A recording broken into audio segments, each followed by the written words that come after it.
Hey there everyone, Dr. Beth Westy here, and tonight I wanted to pop on and talk about toxic overload and if this really is one of the things that is preventing you from losing weight, from getting to your healthiest weight and staying there easily. Now this is something I help women do in the 12-week challenge, so if you are not on the wait list for the 12-week challenge, I'm going to put a link right here in the comments for you to sign up for the wait list. Registration is only available to those on the wait list. You're going to get a ton of great info there, as well as understand more about things like this on toxic overload. So one of the things that toxic overload is essentially a buildup of other gunk in your system that your body cannot handle and filter through properly. Now, I've had people, comment or send me messages or, want to start arguments with me on, well, the body detoxes. It detoxes on its own, so you don't need to do a detox, and this isn't really a thing. And I'm like, okay, yes, that's true that the body has mechanisms to detox on its own. The problem is when you are somebody who has maybe a genetic difference that doesn't allow your body to process, methylate, metabolize some of these regular things that then builds up and causes a problem. MTHFR is a perfect example of this. A lot of women that do my 12-week program actually have MTHFR, and it causes a backup of other issues, right? So that's one of the things. You might have something going on in your system that isn't working correctly.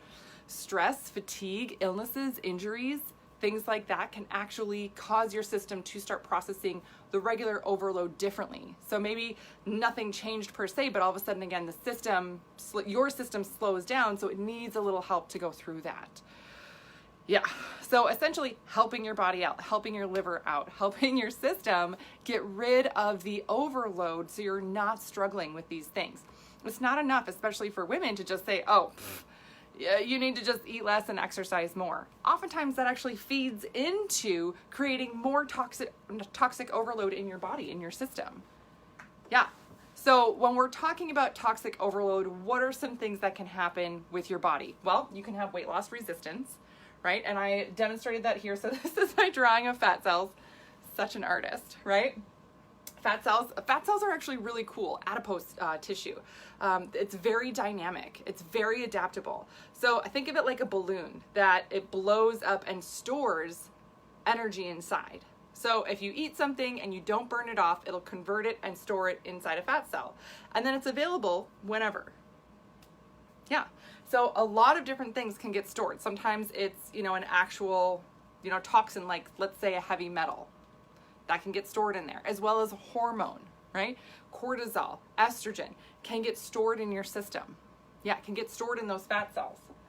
And only if you go through the right process of getting rid of, you have to break open that fat cell, get it to release the energy and those toxins, then that fat cell can deflate like a balloon, can just kind of flatten, get rid of the energy, and then that toxin has the ability to be processed out of the body. Now, how does that happen? What does that look like, right? Because having this overload of hormone causes you, if you don't get rid of that toxin from your body, your system will re-upload it.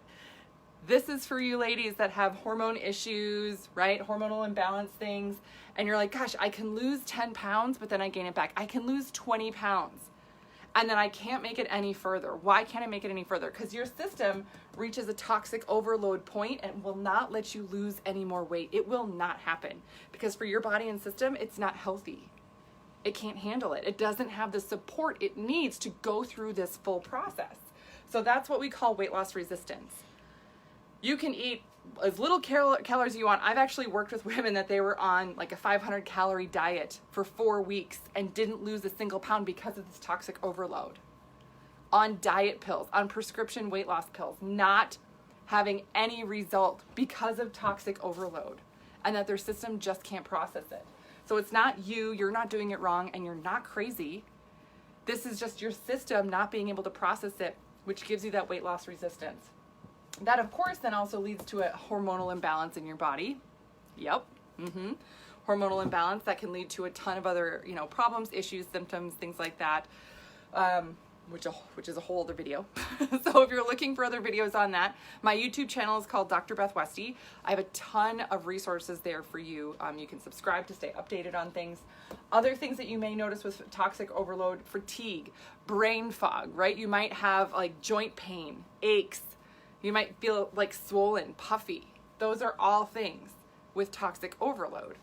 So how does your body process this out with these fat cells? Okay, if I'm gonna use the energy from that, get that fat cell to deflate like a balloon, and that toxin gets out of my system, how does that actually happen? Like, why doesn't it just like go away, right? And we're all thinking, oh, well, if I'm gonna work out, I'm gonna burn fat, right? That's what happens.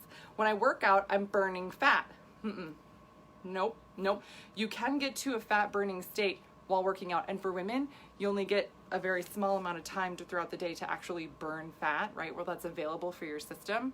And if you're not supporting your body properly, you actually go into fat storage way harder afterwards. So fun. But fat loss on a regular routine basis is actually done more by excreting it through your breath. Yeah, that's where you actually will release the energy from your fat cells, is through your breath the most. So again, breathing is important, all of that. But when you're talking about sweating and everything, that is only the toxins that get converted by your liver, and a very small amount of them comparatively are water soluble, get processed by the kidneys, and then come out in your urine or sweat. Majority of toxins, when they get processed by the liver, they're fat soluble, so they have to react with your bile, and then you poop it out. This is the number one way that you get rid of these toxins. So if you are bloated, constipated, you have gut issues as well, this is not gonna happen. Super fun for women with estrogen, especially if you're not pooping every day, your body will re-upload that estrogen, which means your liver just did all this work to process it out, all that fat soluble stuff, and gotta do it again. That's where that overload comes from. It just happens again and again and again, and it's exhausting for your system to go through this process trying to get rid of this excess estrogen, and it's not leaving the body. What? Come on. Yeah, but this is why it's so important. So a lot of people think, oh, if I'm working out and sweating, then I'm burning fat. And that's not necessarily the case. I mean, it's to a smaller degree, yes, but that's not the primary way that you're getting rid of all these toxins. And that's not the main way that your body can get rid of the energy from fat. It's actually through then the toxins, again, are processed by the liver, fat soluble ones, main ones, processed with the bile, and then you poop it out. That's the main way, majority of it. Smaller amount is through the kidneys, urine primarily, and then sweat. Yeah, but again, on regular fat loss basis, what you're looking at is burning energy, that glycogen in your system, the glycogen that's stored in those fat cells, that's done through your breath. I know I just repeated all that twice because it's that important to realize that every time you were at the gym or every time you had a trainer or somebody say like, oh, make fat cry, and oh, you gotta burn the fat and that's what you gotta sweat to do that. You don't. That's not how it works, right? Your body, this is how your body functions. This is like human physiology. So when I talk about nutrition for women, for your hormones, for your system, we start with human physiology and work with your body and how it works. So if we start doing that and getting your body to function better and work better, you feel better. And then everything happens from there. Now, how long can it take for this to happen? That's a really good question. With such a not fun answer. It depends on each person, and it depends on how long you've had an issue, right? Yeah. So when I had a toxic overload in my system, when I had ovarian cysts, and this was after my youngest was born, I had 3 kids, and I had 3 kids. There was 4 pregnancies because I had a miscarriage in there. But in the course of 6 years, is that right? Because they're all 2 years apart. Am I doing the math right? And I had I was in grad school, graduated, started a business, and wasn't sleeping. And I had a preemie, a 2-year-old, and a 4-year-old. Like, holy crap, right? No wonder why my body had some toxic overload and hormonal imbalance. Duh, right? So it's not enough to just say, oh, gotta get on the treadmill, la la la, or eat more salad. You just eat a salad for lunch because then you're not eating too many calories. Just don't have any dressing on it. Just some lemon, just squeeze a lemon on there, and then you eat the salad and it'll just less calories, and so you're gonna lose weight that way. No, that's not how it works. So when you're working with your body and getting rid of the toxic overload, it makes a big difference. You know, for me, I worked on this for months. I worked on it for at least 6 months. I have women that I work with, and depending on, you know, what's going on with your system, sometimes it takes 3 months, 6 months, right? It just depends. But that's why I have a 12-week program. It's 12 weeks because that's a hormonal cycle. It's 12 weeks because that's how long it takes your system to turn over and really address these issues properly.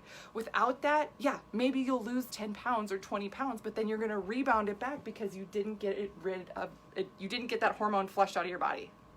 You didn't actually get rid of it.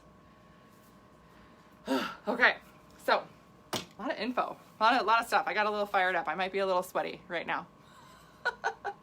All right, so that's what I got for you guys tonight. Please let me know if you have any questions, if you need any help, if you want any guidance. You know, I have resources for you. Like I mentioned, my YouTube channel, Dr. Beth Westy. My podcast is called The Female Health Solution. My book is called The Female Fat Solution. This is on Amazon. I talk about this in here, as well as nutrition that matches your hormones and your cycle. I also have the wait list in the comments for the next 12-week challenge. Again, if you are interested in this, you don't want to miss this. Veronica, hi! Yes, right? Megan, thanks for this. I believe this is my biggest concern since moving to Japan. My body's been fighting me. Yeah, moving. Oh, yeah. So toxic overload. Yeah. Hormonal imbalance, stress.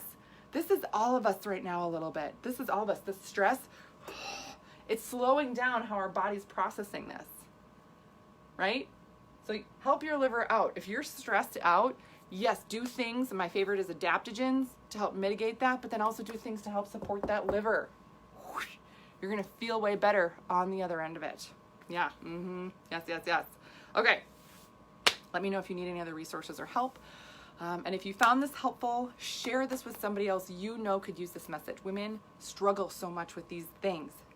And there's a lot of information here that you can just help get you moving in the right direction, right? So, all right, that's what I got for you tonight. Have a great rest of your night, and I will see you later. Yep. Yeah, well, you're welcome, Megan.